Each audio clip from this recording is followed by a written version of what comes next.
I just copied and pasted the wrong. Yep, I did.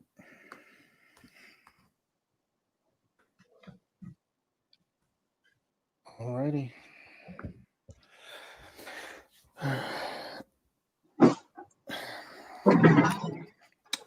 All right, Jess, are you ready to go live? Oh, going live now. Okay. All right. I'm gonna just real quickly flip over to our YouTube just to see if it is there, and then once I confirm that, we'll go ahead and get started. Uh-oh, we can't see you. Yeah, turn around or close your blinds. If you can get to the other side of the table, that will work better because the sun will be shining in your face. Hold on. Let's see. Oh, Lord Jesus.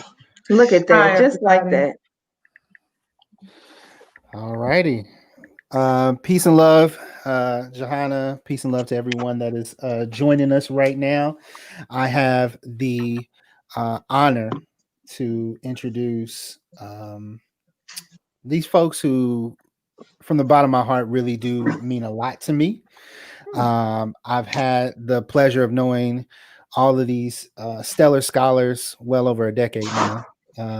And publicly, I want to say thank you for everything you have done in the time that I've known you, all the labor that I can never restore or repay you, all the corrections you gave me, all the side eyes and the smacks on the head, all of those things to make me who I am. I think it's important that we, not just give flowers to folks while they're here, but honor the work they've done and the work they've done in my life, but as well as so many people around me. So once again, thank you for everyone who is joining us. My name is Dr. Nate Williams. I am associate professor at Southern Illinois University, Edwardsville. He, him, his brother pronouns. And I will throw it to my sisters to please just go ahead, introduce yourself, maybe provide your pronouns and where you work, and then we'll get started. No particular order. I'm gonna go. Okay. Hi, everybody. My name is Dr. Nadrea Njoku, since Nate want to remind us that he has a Ph.D. And I am a senior research associate at the United Negro College Fund in the Frederick D. Patterson Research Institute. And really excited to be here with my sisters and Nate, my brother. And pronouns are she and her and sister.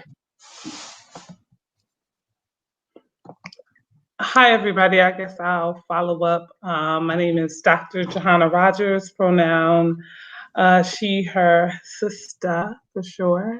I am Vice President for Racial Equity and Social Impact at Center State CEO, which is located in Syracuse, New York. And we are business strategy, Chamber of Commerce, business leadership organization that operates across the region. And I'm really excited to be here and talking with my sisters and brother Nate. I'll go next. It feels like a family reunion up in here. I am Dr. Johari Shuck, and my pronouns are she and her. Of course, sister, I got to add that since my girl started it. I am currently living in Chicago. I'm a program director for a nonprofit organization that basically serves young people from 5 to 17. So I'm hitting all the age ranges. So I'm happy to be here. Thank you, Brother Nate. I'm looking forward to this. Sorry, Dr. Nate, Brother Doctor. I can go next. Good evening, everyone. Jasmine Haywood. I am a strategy director for student success at Lumina Foundation. Lumina Foundation is located in Indianapolis. It's a private philanthropic foundation that does work in the post-secondary education space. And my pronouns are she, her, and I'm excited to be here with you all. Hello, everybody. Thank you so much for having us here. It's an honor I'm reporting out, I guess, I don't know. I'm here in East Lansing, Michigan. I am an assistant professor at Michigan State University in the Education Administration Department in the College of Education. And, you know, the COE here is, I don't know, it's renowned to be part of this like institution. The COE has Dorinda Carter here, has Tara Chambers here, all the fabulous Black women here that I get an opportunity to work with. But one of my main priorities here is to prepare our next school leaders to help our urban students out. So I do teach in our urban education cohort with our master's program, but also with our EDD students. And that's me. My pronouns are he, or not he, it's not he, sorry, her, she, they, their, and sister. All right. So, hey everybody. My name is Dr. D, Dr. H, or Dr. Demetrius Hutchins, and I hail from Indianapolis, Indiana, good old heart of the city. And so I am a CEO. I run my own consulting company, Hutchins Consulting LLC. And I do a lot of work with a lot of different organizations in that belt. And then I also serve a dual hat as implementation and training manager for Transform Consulting Group. And right now, I am kind of in charge of looking and overseeing and helping implement the statewide Department of Child Services information system. So their accountability system. Federal government said they need to get with the program. And so now we're trying to get with the program, and they've asked me to oversee that whole implementation. So that's what I'm doing mainly in my main job. And my pronouns are she, her, they, sister, girlfriend. Yeah. And thanks, Nate, for getting us all together and having us here. A good doctor. Well, thank you. Thank you. Just as you can tell from the great work that all of y'all do, y'all some bosses. And once again, I'm straight like fanning out right now because I'm like, yeah, because every time y'all say doctor, I'm like, yeah, I know them, yeah. So once again, we want to make this conversation as casual as possible. This isn't like a normal Zoom thing, so feel free to be yourselves as much as possible, and it's okay if you shit, fuck, cuss, whatever you want to do on this time. This is an authentic space. So with that being said, we're here to give honor to the legacy that you all created, right? The tenacity in spite of the systems, the mechanisms of white supremacy that are out to get Black bodies, especially Black women and women of the African diaspora. We want to be students today, students to you all, to learn about how we can not only learn, but not exploit your experience, but honor it and try to replicate it for other folks, especially women of the African diaspora in the spaces that we occupy. So with that being said, if anyone wants to kind of take charge on this, because I don't think any of us could do it justice, could you all help us understand how you all became the Great Eight?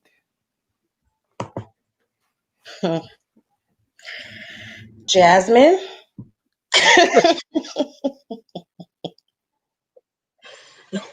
I knew someone was gonna give me the alley oop. It was my fault, so I'll share the initial story. So we were in our final semester of our Ph.D. programs. We were wrapping up our dissertations. We all had finished coursework, defended our quals, all of those hurdles that that we had to overcome.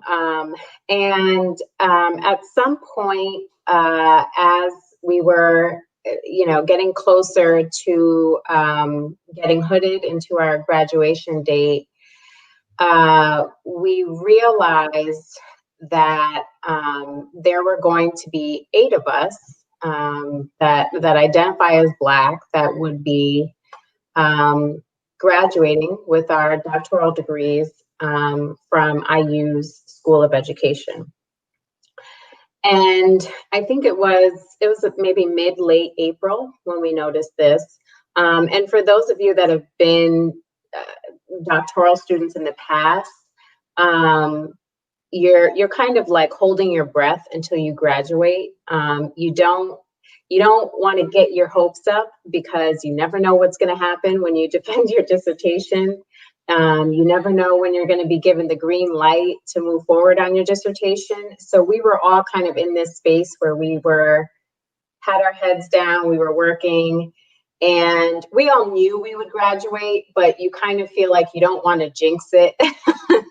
And so one evening I had stayed late at my graduate assistantship. At the time, I was a graduate research assistant at a research center at IUPUI School of Education. And I was talking to my dissertation chair, Dr. Robin Hughes, who served on almost all of our dissertations committees, I think. And Dr. Hughes told me, well, someone should write about this. There's 8 Black women graduating with PhDs. That never happens. Someone needs to write something about this. And if you've ever met Dr. Robin Hughes, she is always trying to get someone to write about Black women, rightfully so. And when she tells you to do something, you do it. Therefore, I went and sent an email to one of the comms people in IU School of Education, and I told them, hey, there's 8 of us that'll be graduating. If you're looking for a story, we'd be happy to meet with you so that you can write a quick little news story. And when I got the response back that evening, it was one of those moments in life where you remember exactly where you were, you remember what you felt like, and you just remember all the details of that exact moment. And I remember receiving the email. It was like 6 or 6:30. Again, I had stayed late. I was already feeling guilty because my husband was home with my then toddler, trying to finish this dissertation. And I received the email back that said something along the lines of, we're not sure if there's a story there. We'll get back to you. And I just remember this feeling of overwhelming rage. Because I knew intimately each of our stories and all of the things that we had to overcome to get to where we were at that moment in time. And to hear someone say that they weren't sure that there was a story there was upsetting, to say the least. And so I did something very out of character for myself. See, Johari's shaking her head. While this is what many people do today, it is not typically what I would have done. But I went and ranted on social media. And I cannot remember my exact post, although I'm sure it's somewhere on the internet. But in that post, I remember listing all of the reasons why there is a story there. And I remember listing things like, here's why there's a story here. We have a single mom. We have a former foster youth. We have the wife of someone who's in the military. and on and on and on. And I listed just some of the many reasons as to why our story is important. I went to bed and woke up, and the next morning it had been shared over 300 times, and I had messages in my inbox and email from people from the media, and we essentially went on a year-long media tour telling our stories.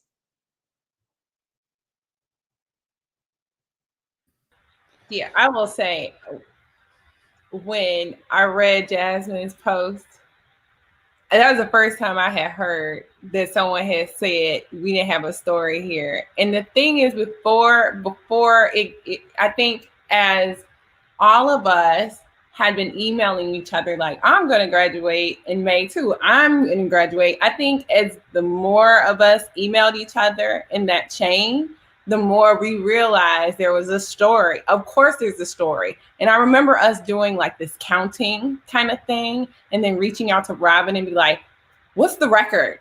Because we could not remember like another time where, 8 Black women were going to be walking to, graduate with their PhDs. I mean, we knew that there was a story. So to hear like this was like the thing that Jasmine was told, I'm sorry. I remember feeling her pain once I realized that pain. Almost like it was like lightning too. It just was like, you got to be kidding me. And so, I have to say, like, I'm so glad she made that rant because it did highlight how little people understand our struggle. Yeah, I think it also pointed out to the invisibility, this idea that we were invisible, right? It's just 8+ whoever else is graduating, not realizing the impact. I mean, it spoke to the power that was being galvanized in the School of Education at that time.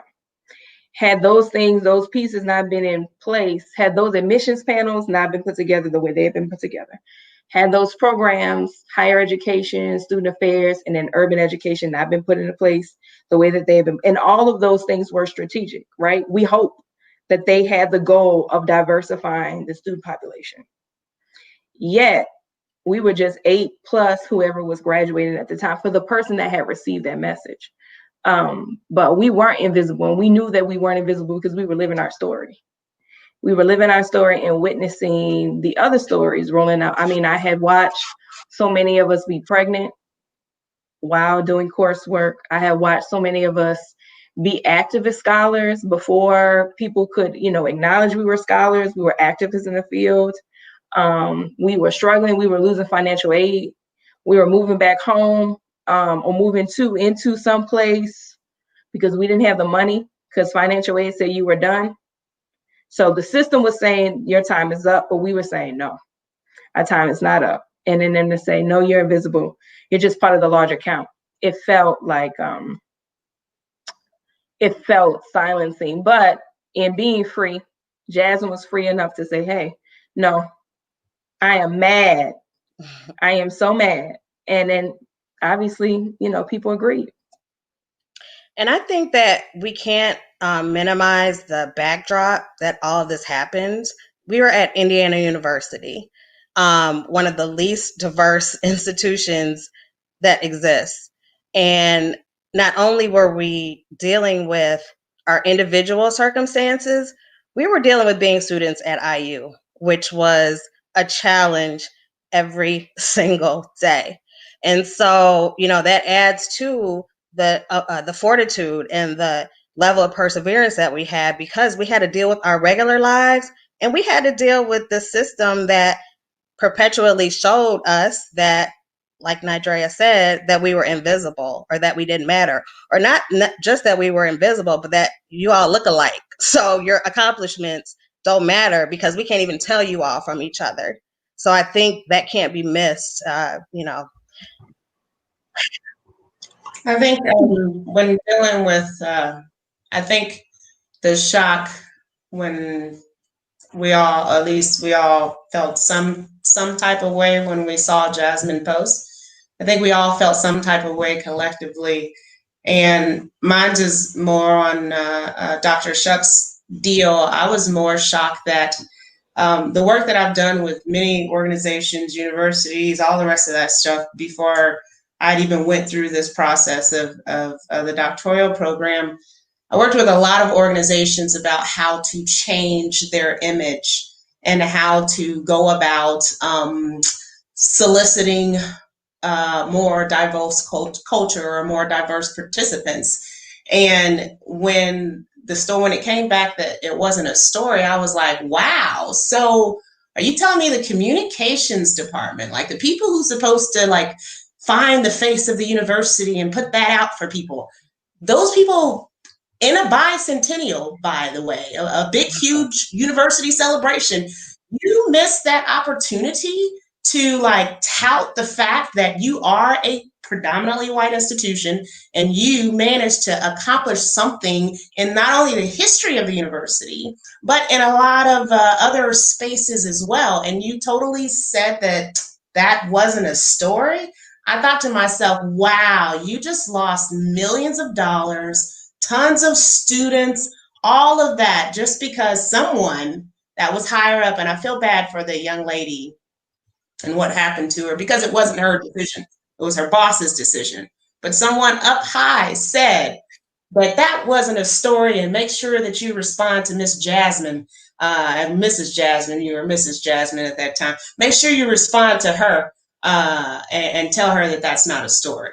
And so I looked at it from an institutional perspective as you want to recruit students, you want to be more diverse. Here, through blood, sweat, and tears, mind you, here was a group and a program inside a program that was led by particularly a conglomerate, basically, of your minority professors, which they had to work to get each other there.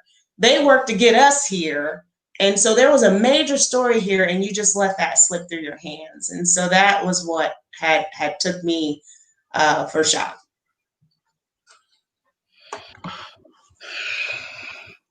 Go ahead, Nate. I'll let you. You sound like you were getting ready to say something. No. I remember sitting at the point of time in which this all happened. I had relocated back to the East Coast in Central New York to get a job so I could try to finish the dissertation process and all that was required, because I was just, as Dee, I think, pointed out, or Johari, I think, made the point that, we're doing all this at Indiana University within the state of Indiana. And for me, being someone born and raised in Newark, New Jersey, just the racial climate of the state in general was a consistent tension for me. And so by the time we had gotten to the point of just writing dissertation, I was like just exhausted, over it, done, on top of the financial constraints of everything. And so, I was living this like struggle to get things completed, right? And trying to figure out how to do that. And we had gotten to the point, as Jada mentioned, we all emailing like, okay, we done made it to graduation.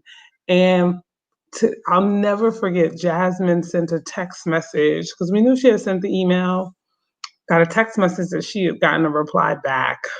And I was sitting in the governor's meeting around health, ironically, health issues at Upstate Medical University in Syracuse. And I walked out of the meeting and was just floored. Like, we don't have a story.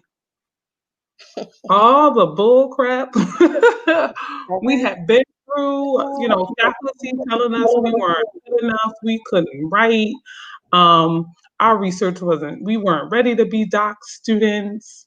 And it was just unbelievable that by this point in the journeys, this wasn't our first incident of having to re-educate or reorient people on how to treat us or hear our stories or create space to validate who we are, who we were at that time.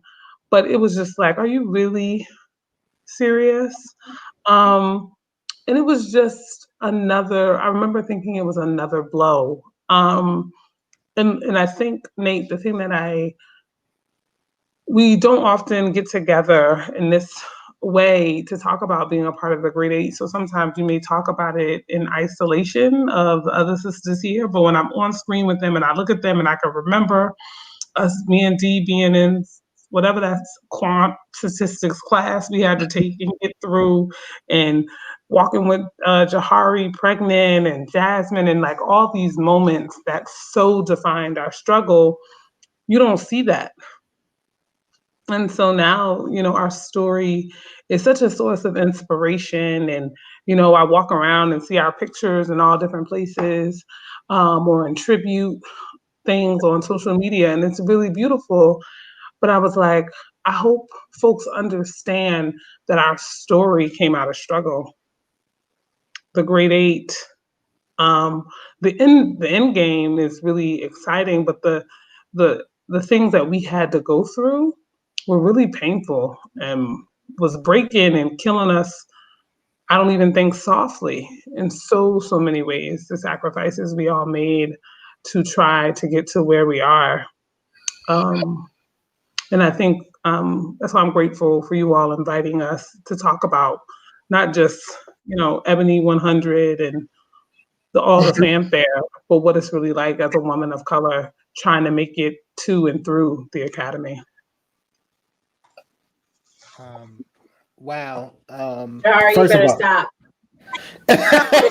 I know I'm sitting here trying to hold it in, Too Jahari. early to cry. I see you. Is she crying? I took my glasses off. I was like, is she crying? Not yet, y'all. Okay. Oh, Because it only take a little bit for her.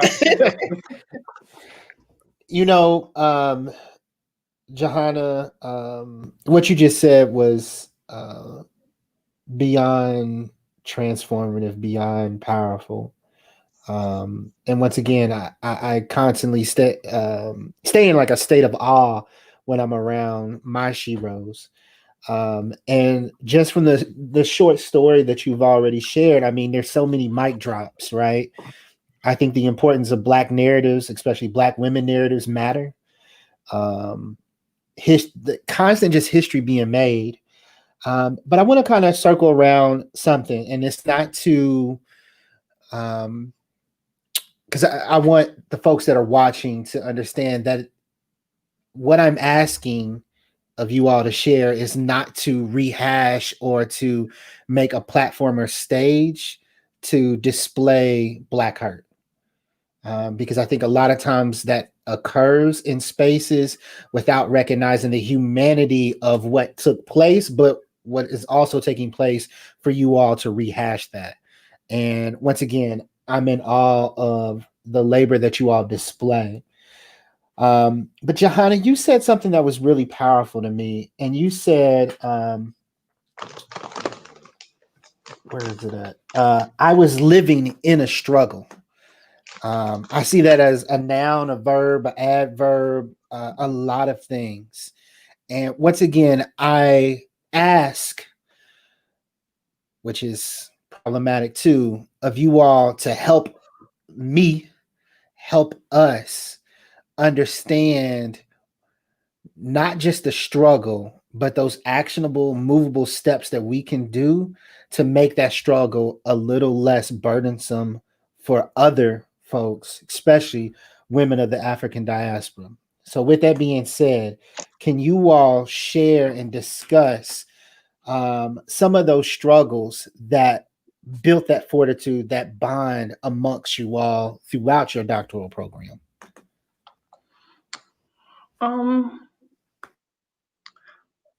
Oh, that's such a deep question, Nate. I think the one thing that I could say was something, and then I'll pass it off to everyone else. There were different moments for so many things, because as Black women going through the academy who were mothers or becoming mothers, daughters, for me, myself, still being that first generation college student, so there was so many things that you couldn't call home to ask for help or support on, right? Because you just don't know, or your network doesn't know, right? And so you're kind of out there swimming in this sea of a process that so few even have the opportunity or privilege to enter into, right? And so you're kind of like, you got this pressure of you got to make it work, but in a space of whiteness, such pure whiteness. And so I think the moment that I will share that was really, really transformative was we were at ASH, and I had a conversation with Sean Harper, and it was probably my second, I guess, second or third year. And I was like, Sean, none of these sessions are about our experience. And I think Nadrea and I were sharing a room at that particular conference. We all pile in a room together to make sure we could try to get there and make it. And Sean said, if you don't see the space, create one. And that planted a seed. I went back and had that conversation with Nadrea, and then we had the conversation with Dr. Hughes, and she echoed similar sentiments. And so it was that struggle of not seeing yourself and having to figure out how to create the space that we could imagine when people weren't inviting us to be a part of their research teams and their top tier presentations. We wrote plays and came up with our own papers and created our own sessions, right? And so that was a point of recognizing that not only are we invisible, right? The socialization process, the things that they told us you needed to do to become, tenure track faculty members and come out ahead, we had to really engineer opportunities for ourselves. And I think that was one of the greatest lessons, because I came out of the program, chose not to go the faculty route. And I'm like, I'm just going to keep engineering opportunities for me and my sisters to keep telling our story. Yeah. Go ahead. Yeah, I totally agree with Johanna as far as engineering. You definitely have to create your own thing. My struggle was I came in there with a focus. I knew what I wanted to write about. I knew where I wanted to go. I knew that the purpose of me going through the program was not that I learned to say anything different, because what I was saying was what it was, but to be invited to the table and not ask to be put at the table is what my whole purpose was with getting, going the doctoral route. And so I already knew what I had to focus was, what I wanted to write about, and to get in the program and have people try to change what it was that my focus should be, to tell me that, well, no one really cares about, your particular focus and your what you're doing. And so maybe you should do this, because, this means a done dissertation. And, here's some nuances in focusing on, your particular population, which was foster youth. And, and then you get that also those nuances from different professors that are just like, well, the research isn't there, so you're going to have a hard problem and you should go here. And so getting people to try to push me in this route. But then it was always my minority professors who were just like, well, if that's what you want to talk about, then talk about it. Find a way to talk about it. Find a way to do it. And I was like, you know what, I'm going to find a way to do it. And so when there were barriers put in place, those were my diggers for me. Those professors, my minority professors, they were like, hey, we will move mountains for you as long as you do the work. You do the work, you don't embarrass us, and we will move mountains for you. And to know that you had that type of support in the face of white folks saying, or basically white male patriarchy in academia saying that what you study or the things that are important to you are not important to us, and so we're not going to deem you of value to get this degree and go down this route, as Johanna was saying, to do the socialization process. So we're going to try to weed you out at as many angles as we can. And so to know that we had, or at least that I had every last one of our minority professors that were in the program right there behind our backs was what gave me the strength and the confidence to stand up in front of these folks and spill my thing. So I think that that's what helped me strategize through that. Yeah, I have to go next because I think really falls in line with what Johanna and Dee just said. Let me just sidebar real quick. Like Johanna, when you talked about like you had to create that space, I now it brings me full circle to that ASH conference where I actually got to see Johanna create that space. We actually had a conference together. It was AERA, which is really more traditional K through 12 conference, and ASH was at, I think it was Philadelphia, and Johanna did this beautiful performance that I had an opportunity to go to because we actually were in the same place because they had the conferences together, and so I was just like, oh my gosh, yes. Yeah, I don't know if that's where you created this space, but it's amazing though. Even with Dee talking about this socialization piece, and then the professors, how some of them supported her and others didn't. I think that one of my struggles that helped me also to kind of create a different space for myself was activism. So one of my main struggles was motherhood. So some folks might know, like I had 2 children during the 4 years I was in the doc program at IU Indianapolis.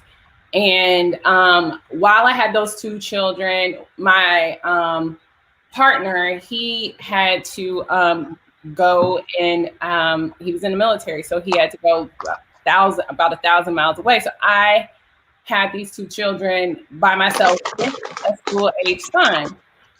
So to connect that to this ASH conference, my oldest son, he was at school. I had, one thing you have to do if you decide to be engaged as a doctoral mother scholar is that it's really challenging to participate in the things that you have to participate in order to get yourself ready for the job market.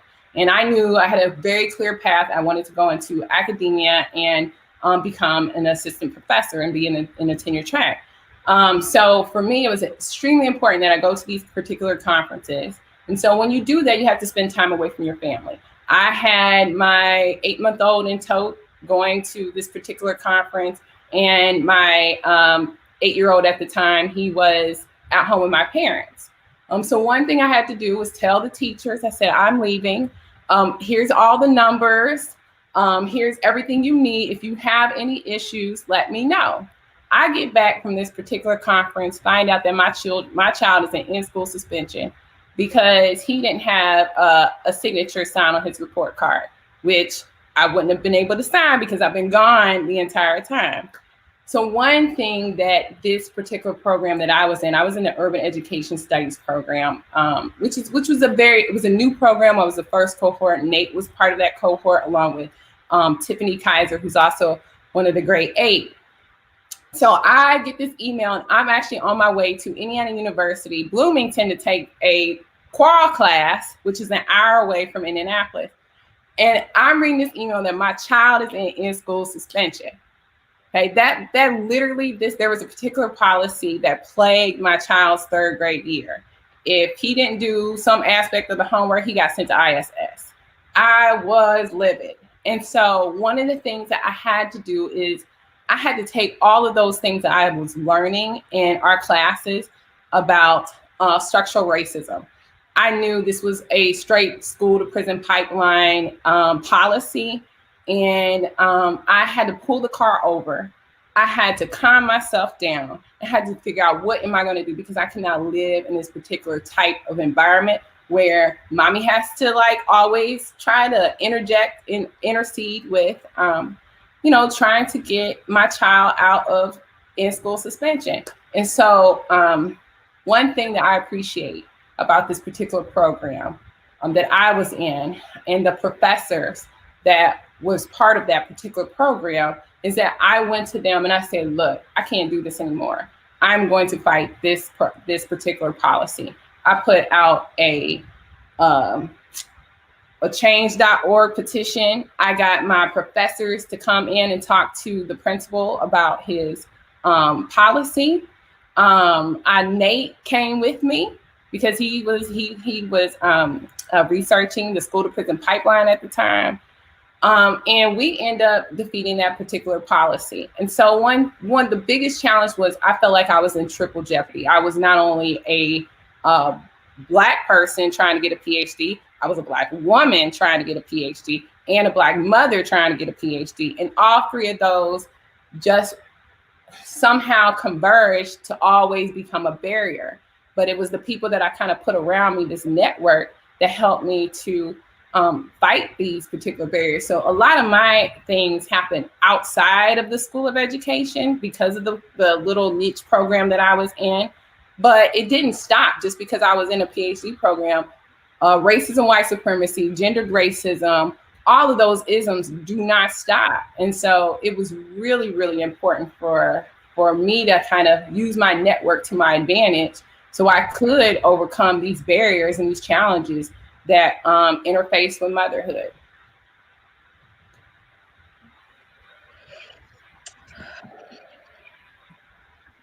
Well, I want to circle back a little bit. Before I do that, I want to make a point about the grade 8.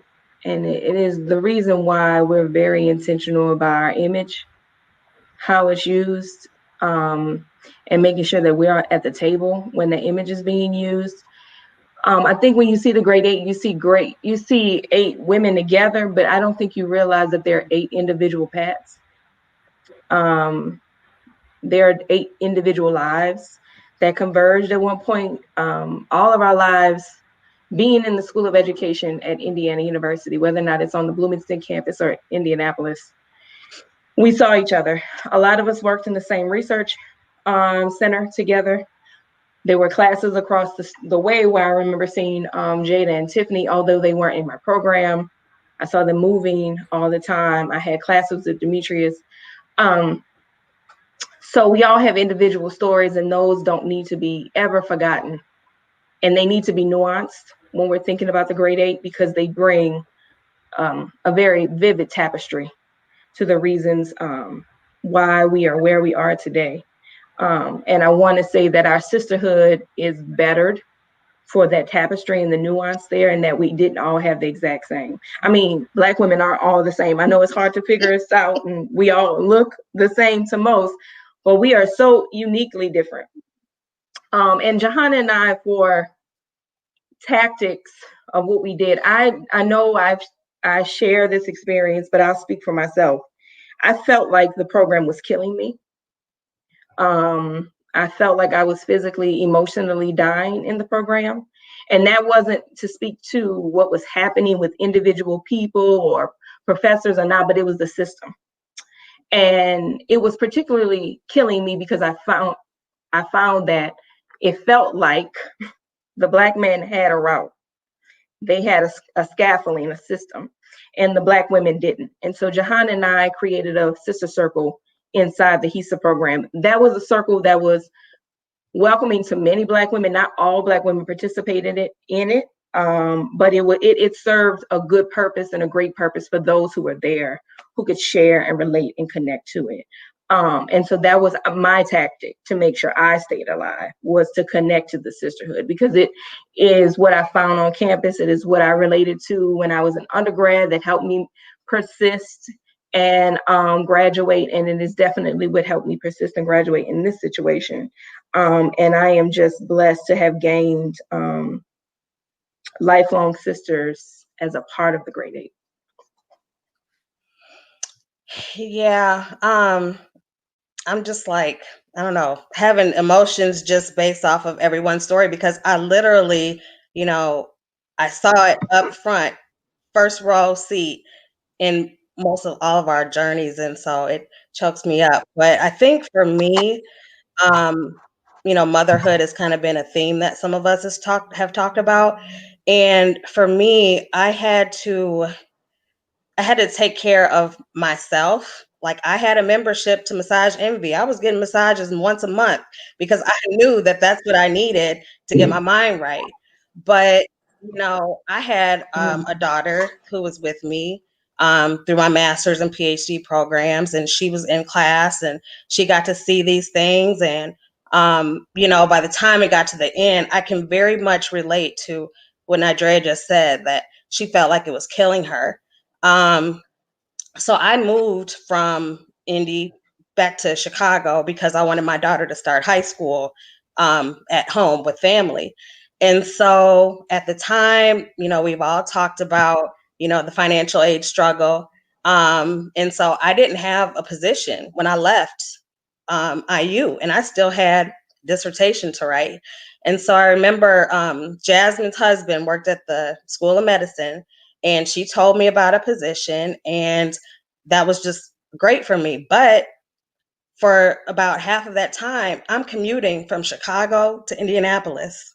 I was taking the bus on a Tuesday. And luckily my mom still lived in Indy because she moved from St. Louis to Indianapolis to help me with my child. And so she was still there. I was commuting for at least, I don't know, about 3 months while I'm supposed to be dissertating. And I'm like so exhausted, I couldn't even look at my dissertation for months.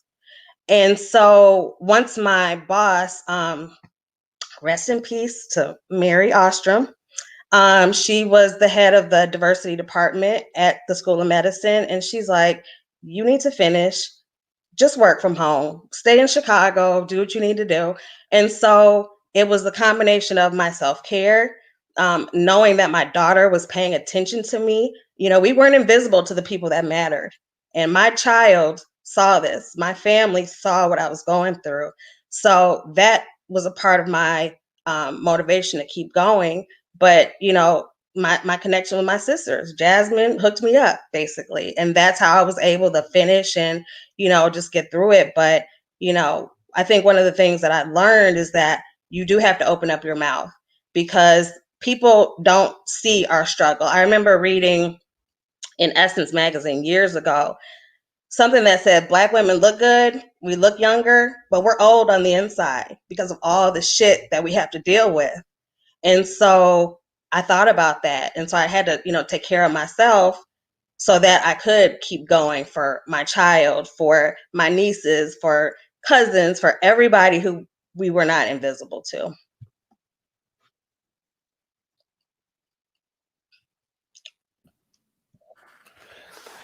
Jasmine, would you like to share? Or? I think everyone's already touched on everything I would have said. I'll just put a fine point in everything and say that that by far the most important tactic for us in not only surviving but thriving was the presence of other Black women. So whether that was Black women staff, the Black female admin assistants that were at the School of Education that, were like our aunties every day and telling us, and you guys know who I'm talking about in IUPUI School of Education, telling us that we needed to keep on going and asking Preach, us. Jasmine, preach, Jasmine.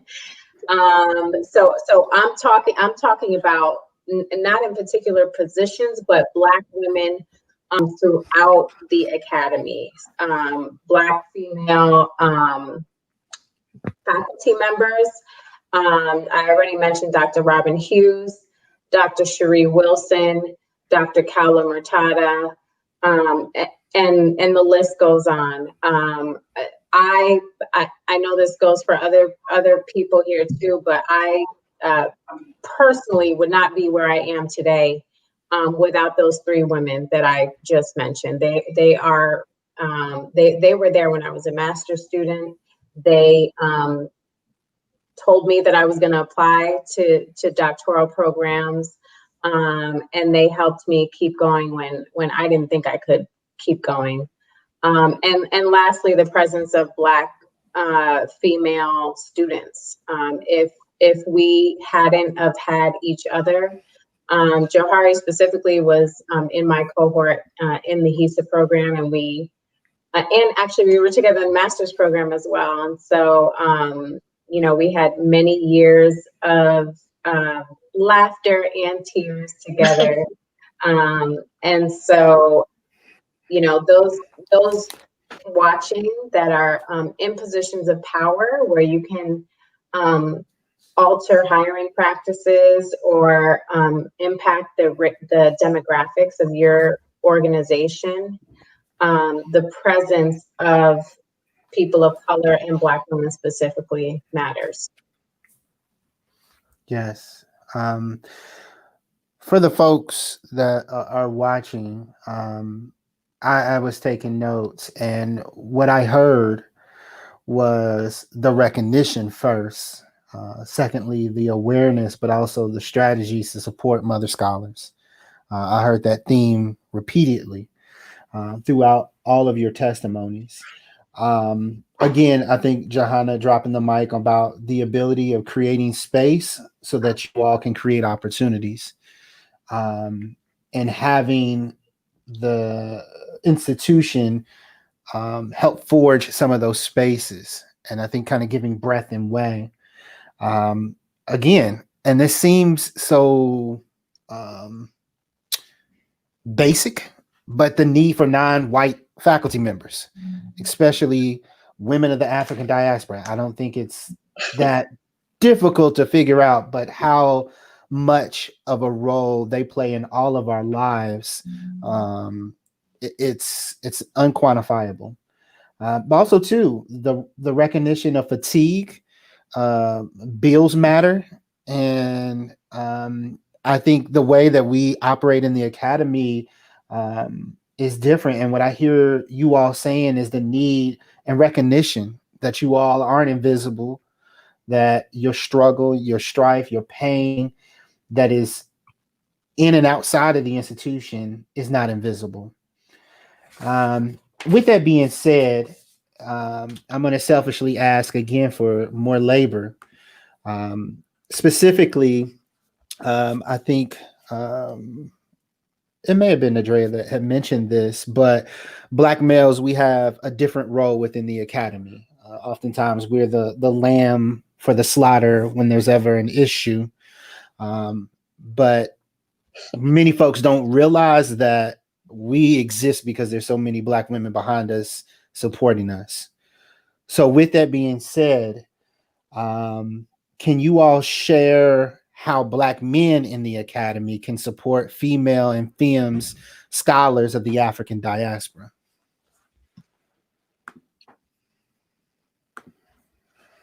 Well, I'll start, and I will say that this goes for not just in the academy, because I want to also recognize that our beautiful sister Jada is on the tenure track, but the rest of us are not.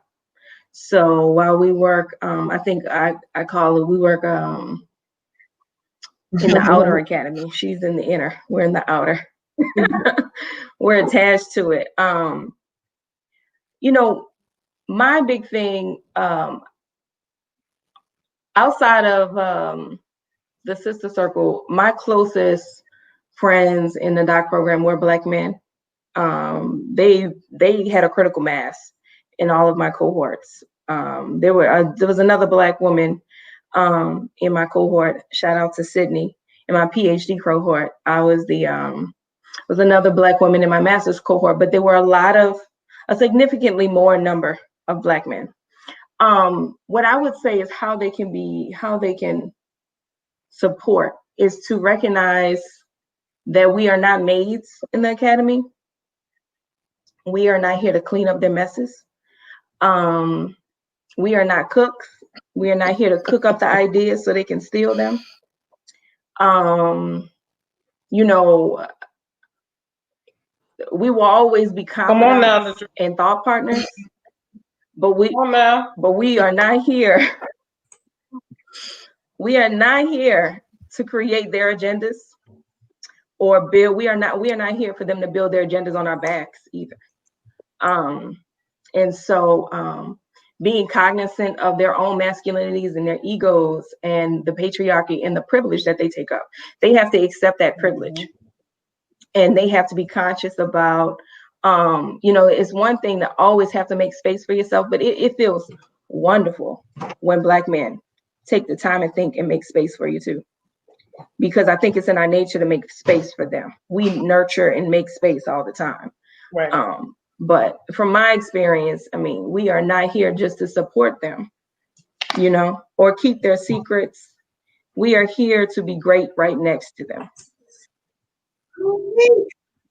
Yeah, I think my experience has been that was my experience. I outside of, Nate having you around to bounce things off of and just have a regular conversation with, and then my brothers that were outside of the academy that understood and provided that type of support.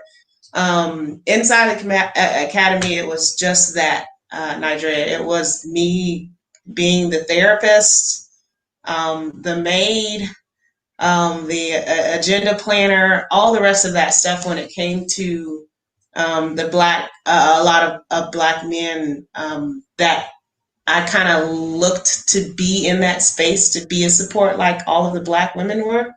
But I think that it hits at what you just said.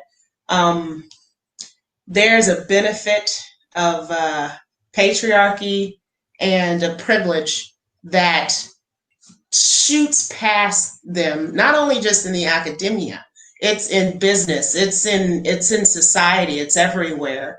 To the point where we have to say Black women matter. I mean, the fact that it's like a privilege that is purposely avoided, addressed, or basically they don't. It's not addressed, and so we suffer from it. And then I think we all fall to that regular thing that we do as women, and I'm just talking about women in general, but we Black women definitely have it bad. We all fall to that default where it's just our job to pick you up and rally, even though we're trying to pick ourselves up. And then, we might have kids on our back and everything else in society and work and all of that, but we got to pick you up too. And so to me, that's kind of like ingrained in us to do, and to be silent about it causing problems and causing stress. And so I think what this experience has done is allowed me to take my space in other places outside of academia and know that because I went through all of this pretty much seemingly just with my sisters, I got all my sisters in me, because I went through that and I know we got through it, that I don't care what space you throw me in now, I don't care who it is. It could be Tom, it could be Chad, it could be Darius. They could all be in there. I wouldn't care. And I'm still gonna find my space, and you're still gonna know that I exist. You're still gonna see me, and you're gonna hear me. And so it's just this experience that allowed me to be able to say that, you know what? We are women. I guess we can do it all. We had to do it all, and we still were able to succeed. All of these women were able to succeed with everything that they had: health issues, family issues, money issues, everything. And we were still able to do it all together, coming together and doing that. And so it doesn't matter what space you put us in, we can bite the patriarchy, we can kick it in its butt, and still be Black about it and proud about it. I don't know if I knew how, and I'm sorry, y'all, I'm cooking and talking at the same time because Nate said keep it real, so I'm just gonna go ahead and keep it real. Ph.D. and I'm making meatloaf, okay? Just to be clear. I was gonna ask what you was cooking. What kind of noodles? I'm making my grandmama's meatloaf, but Okay. I didn't know until me and Nadrea were having a conversation in the car, maybe about a year ago, maybe that was like a year and a half ago, about like how broken we really were. And it has taken a long time, I think, for me to grasp the depth of that broken because it was so many layers. And I think it was the layers associated with the betrayal and hurt of instances with the brothers, but also some of our sisters too, to be like totally honest. And because the process is so entrenched in white Eurocentric views that we're not really surrounded with folks that keep affirming the fact that we come from a village and we know the principles that our parents or grandparents coming out of the Southern African American tradition like instilled in us don't have to be forced out of us in order for us to get on.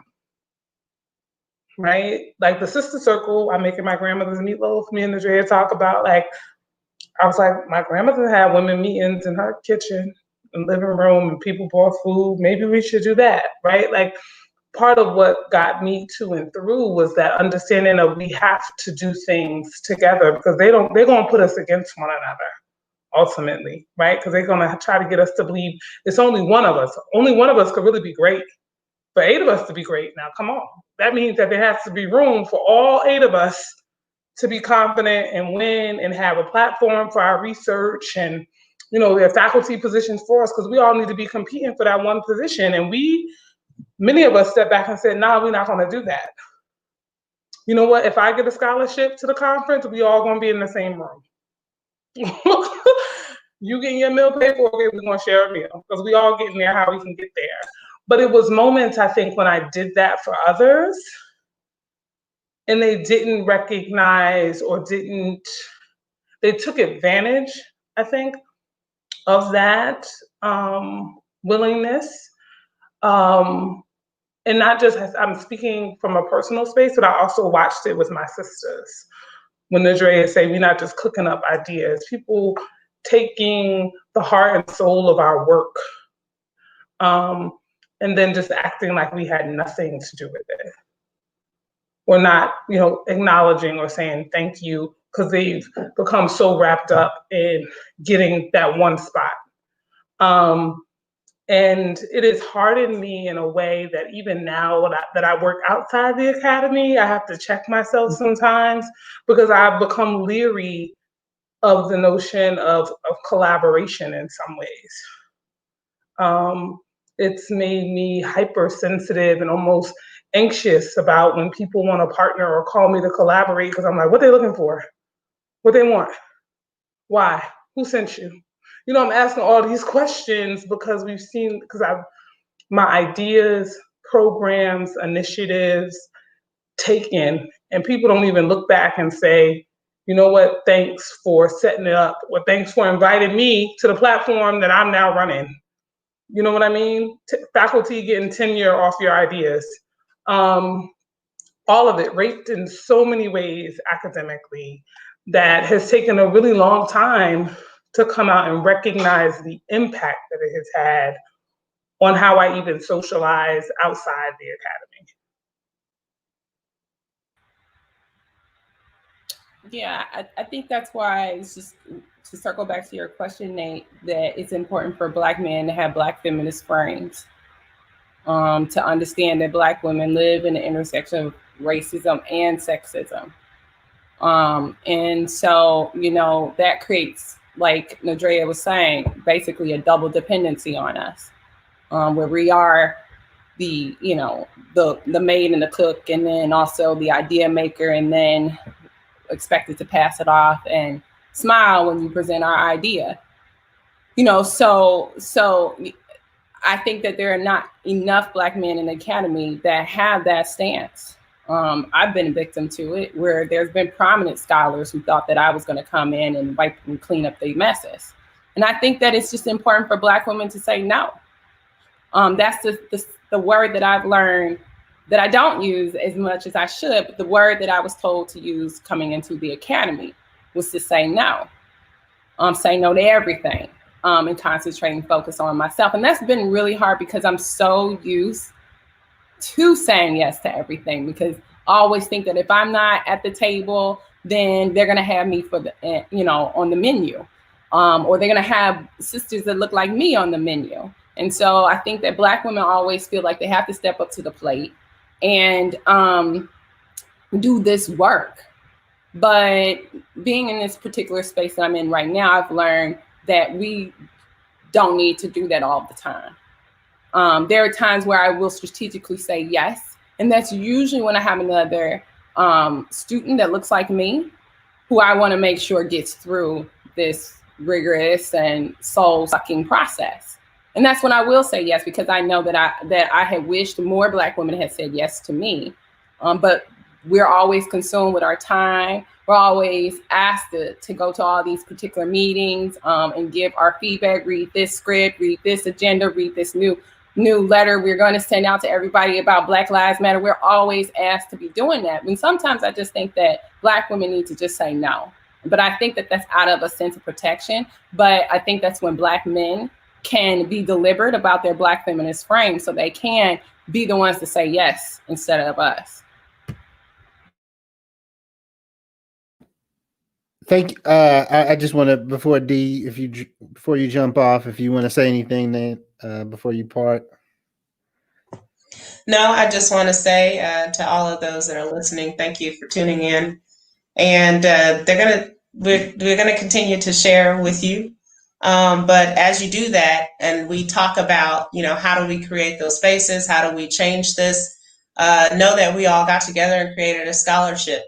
And so there's a scholarship, and if you would like to donate to that scholarship, grade 8 scholarship, specifically for Black women in education, by all means, reach out to Dr. Williams, and he'll get you connected with all that information. So do know that there is a scholarship, and you can help us continue our legacy and continue this going. But I love all you guys, and I'm gonna skedaddle. Take care. Bye. Love you. Love you. Peace and love.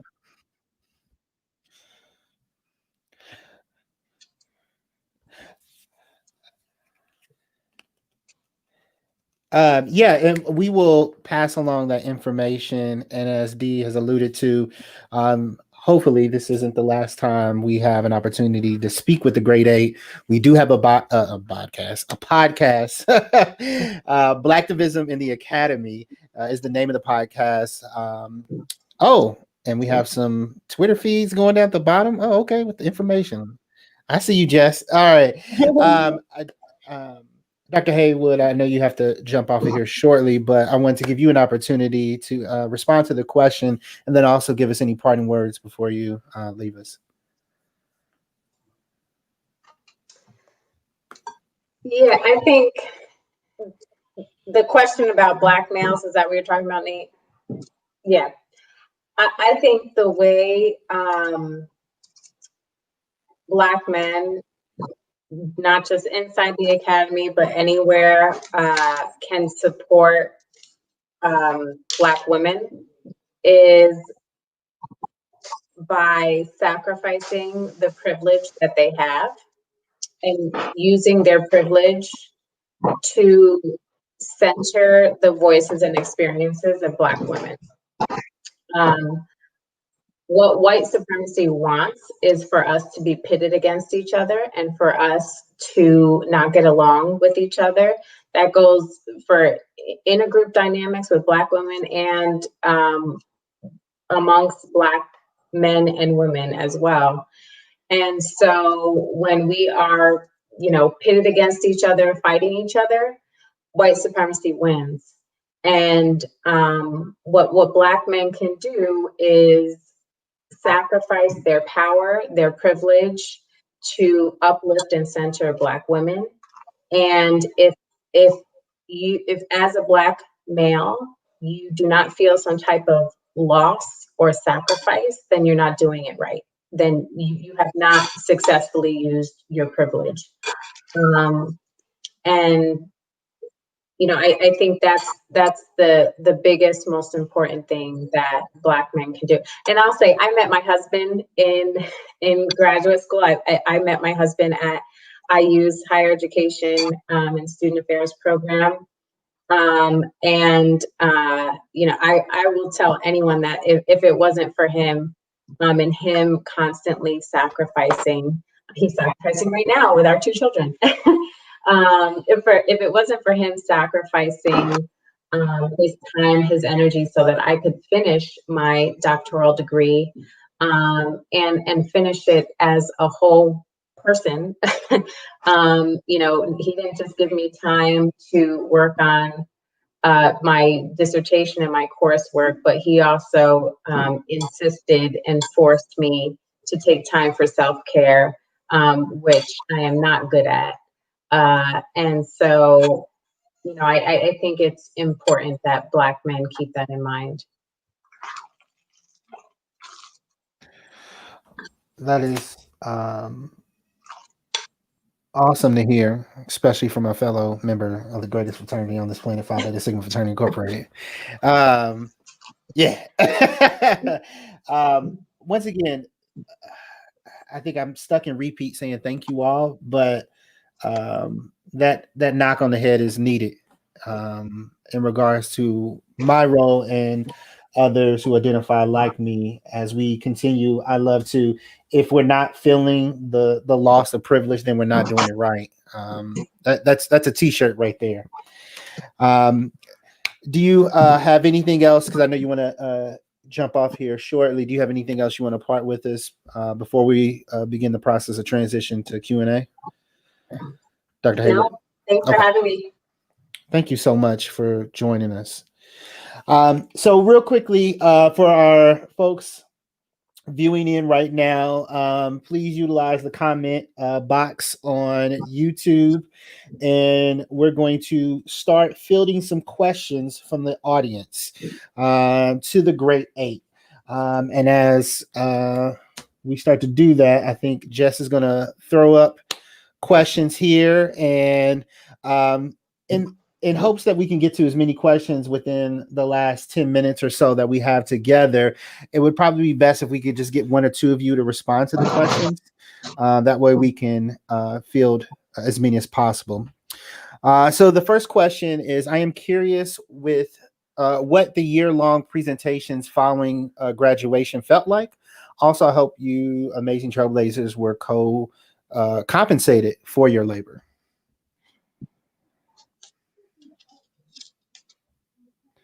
So I think this is a question is in reference to the kind of media tour you all did after Grade 8 blew up, and folks got to hear a little bit about your stories. And were you ever compensated for any of those things that you presented? No, I don't. I'm waiting for the check. No, we weren't compensated, but I will say that our path helped us to advocate. When we did get a really gracious award from Ebony Magazine. We were included in their Power 100. Was that 2016, 2017?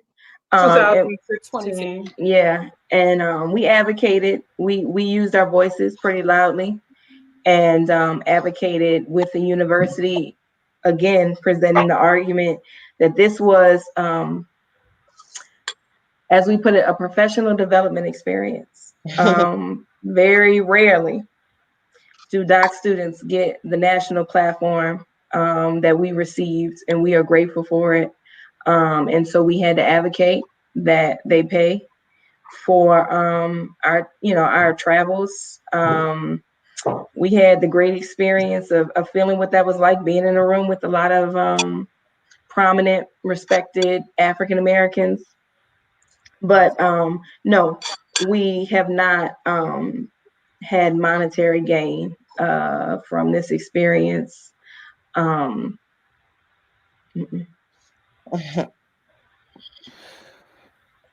I have a quick follow-up question to that, and this kind of circles back to an earlier comment, but I'll just ask it straight up. Who has ownership of y'all success?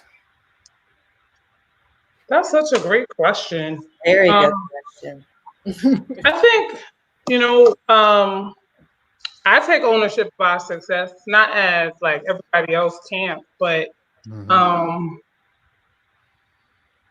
I think that the university, from somehow I know shortly after the story about the grade 8, the next year diversity numbers at IU, PUI at least rose. So I know they're winning from our story. But I say that I capitalize on it because I didn't receive financial gain, but I definitely take stock in the fact that the community came around, the Black and Brown community came around us and said, damn it, you all stories are important. And when my aunt called and said the beauty salon is talking about these 8 women, that was something that I continued, when they, she in the salon and I'm like, the salon talking about it? The folks in the salon, like, and Dr. Hughes, yet again, was always like, could be the faculty member that gets really excited about your first published article in some journal that 3 people gonna read, or you can be excited when your grandma can open the newspaper and see your story. And for me, that was my goal. And when my grandmama went to the store and could buy Ebony magazine, or my auntie or my mom, and it was like, that makes sense to them in some ways. I don't know, my mom would have been that excited for an article like that has value to me. That's my payment. A check would be nice too, though, Jada. What'd you say? A check would be good too, though. Oh yeah, that check. So this was a question I was going to end on, but I'm glad that someone asked. What advice would you give to Black women wanting to pursue a doctoral program? I will say to pay attention to the program. Don't just, pick a program because it's prestigious. Although IU was, top ranked in our area, but pay attention to who is there. Pay attention to the scholarship that they're putting out.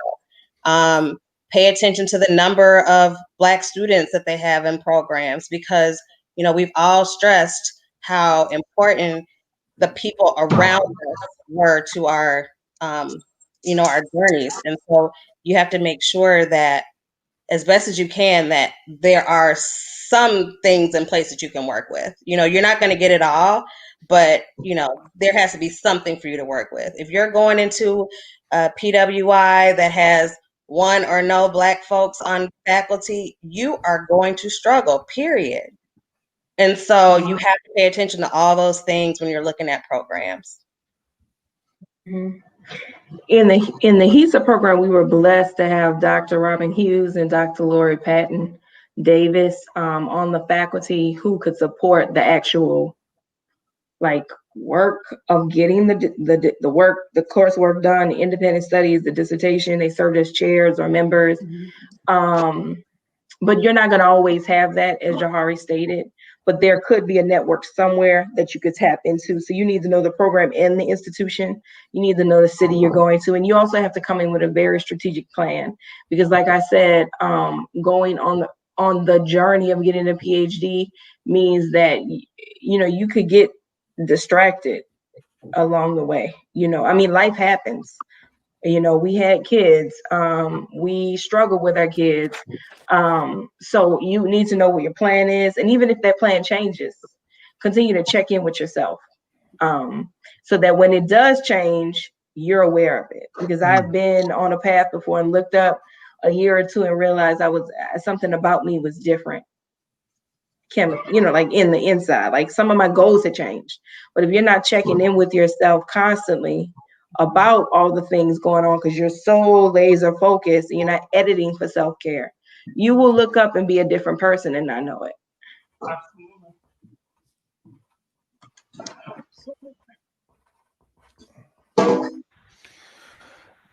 I like that editing for self-care, especially about our plans. So here I have a follow-up question to that. What would you say to yourself when you first started your doctor program versus who you are now? Oh, that's a good one, man. Don't have these kids. That's hilarious. No, and I love my babies, my little 5 and 7-year-olds. God had a plan for the way my motherhood kind of played out, and I was kind of strategic about having my 2 children at the time that I had it. It felt like the right time, but it was difficult. The thing that made, if I had to talk to myself back then, and sometimes you can't, like I was on the brink of 40 and I knew that was approaching. And so part of me wishes that I had done the doctoral program a lot earlier, but that was because I was going on the tenure track. And what I know now with being on the tenure track is that, it is so difficult to do this work and have 3 children and now a pandemic. It's very difficult. And so when your kids are a certain age on the tenure track, and you have to be, you're constantly mothering. This mother work is serious. And I always feel like I live in this dichotomy where if I am, I want to give them my all. But it's almost impossible to try to do that and stay so very focused, laser focused on turning out these publications.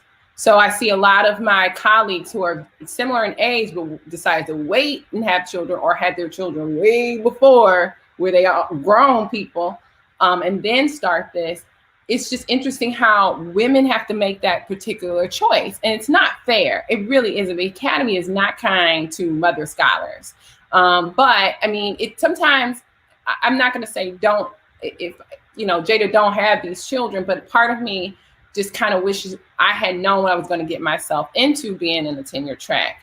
I might have made different choices, but one thing that I knew where I wanted to go. I knew I wanted to be at Michigan State. I knew why I wanted to be at Michigan State. I knew who was here and I knew who was probably going to stay, and they're still here, and who was going to be able to help me. Like Dorinda Carter, she's got 3 beautiful girls, and she managed to get through the tenure track with those particular babies.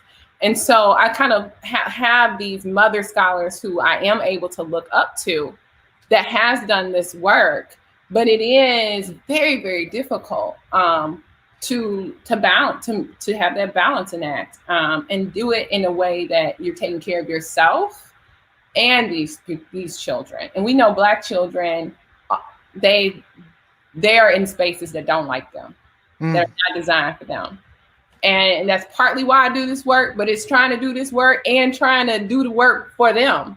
And that's the thing that I always struggle with. I haven't yet mastered it yet. I'm getting through the process, but I continuously check in with my network, who's supposed to get me to the next step, which is tenure. I have an awesome chair. She's a Black woman named Shanika Williams. I have an awesome colleague named Tara Chambers. She's a Black woman and is running things around here at Michigan State. And so I just got really lucky to have a group of Black women who are also mother scholars who can help me in this space. But that wasn't the case at the other institution that I was at. And it's not the case, and they get as I ain't gonna say nothing. but that you do have to be strategic. You have to know, and people move too. So it's very well that the people that I'm talking about that help me will move, but I still have them as my network, regardless of where they are at. And Gotcha. so, that's just one thing that I was kind of wish I had really known what the tenure process was going to be before I had made certain family decisions. Gotcha. I'll just say, oh, sorry, Johanna. No, go I ahead. would just say really briefly, just trust yourself and trust the decisions that you made. When I started and throughout the process, I'm worrying about the impact that this is going to have on my daughter, on my son. And, when you're a parent, there's no playbook for it. You're just, doing it as you go. But for me, I always worried about what she would experience, long term because of that.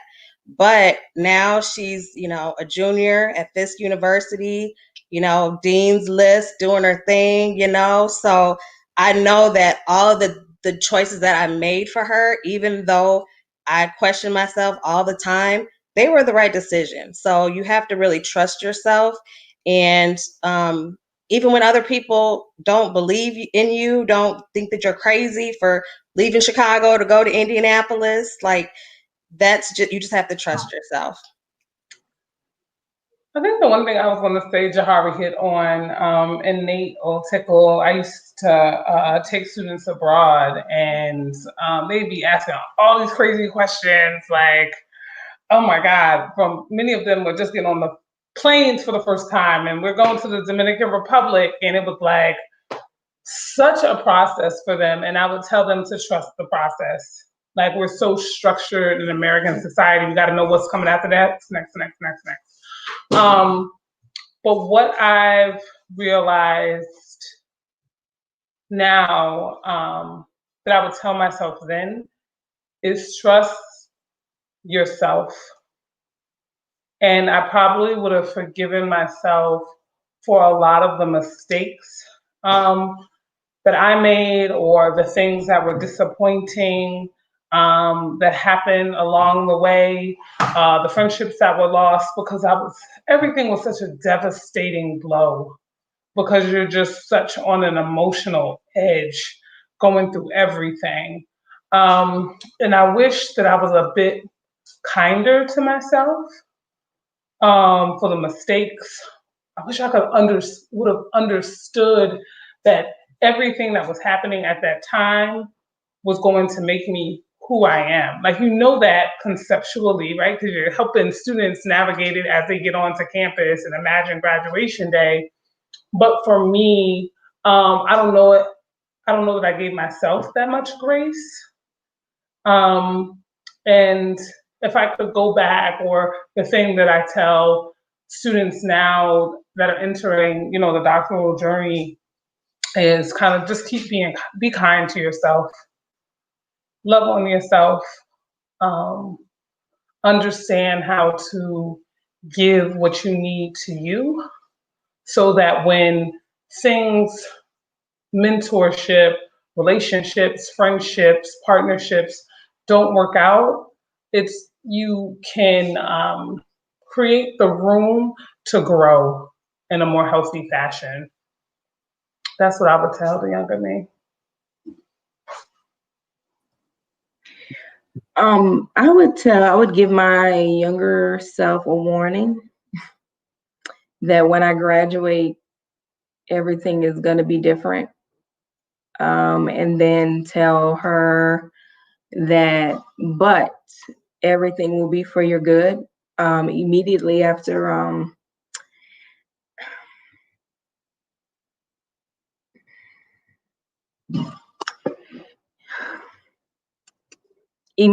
defending my dissertation, I lost my mom. And I wondered if the degree was worth it, because I spent so many years getting the degree, and I lost so many years with her. And I asked myself, what was the point if I didn't get to share the fruits of the degree with her? But I know that it was for my better good, and that she still enjoys seeing me be successful. But yeah, it's a hard struggle. and you make a lot of sacrifices. You resent yourself a lot for the choice to be at the best at the level that you want to be at. And then you should tell yourself, I would tell myself not to be afraid to ask for help. I asked for a lot of help. I asked Dr. Murtada for a job when I was sick and tired of working in a research center because I had to get out of there. And she was like, yeah, baby, you could come work over here. And she cradled and held me until it was time for me to fly and leave. I asked Lori to be my dissertation chair. We had some talks, but she had just walked into IUPUI. And I plopped down and said, can you please be my dissertation chair? And I asked Dr. Hughes for help. I asked her to take me off of a program chair, which she didn't have the previous program chair just didn't have the capacity to support me, time and effort-wise. And she took me. None of those are not choices they had to make because that was time that they had taken away from what their goal was. But yeah, ask for help and know it's going to be different when you're done, but it's for your better good. Wow. Nadrea, sorry, I'm gotta cut you off because I think, Nadrea,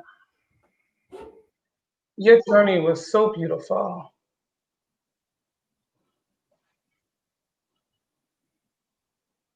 And I remember sharing LA with you and your mom, and y'all showed up in y'all suits and just,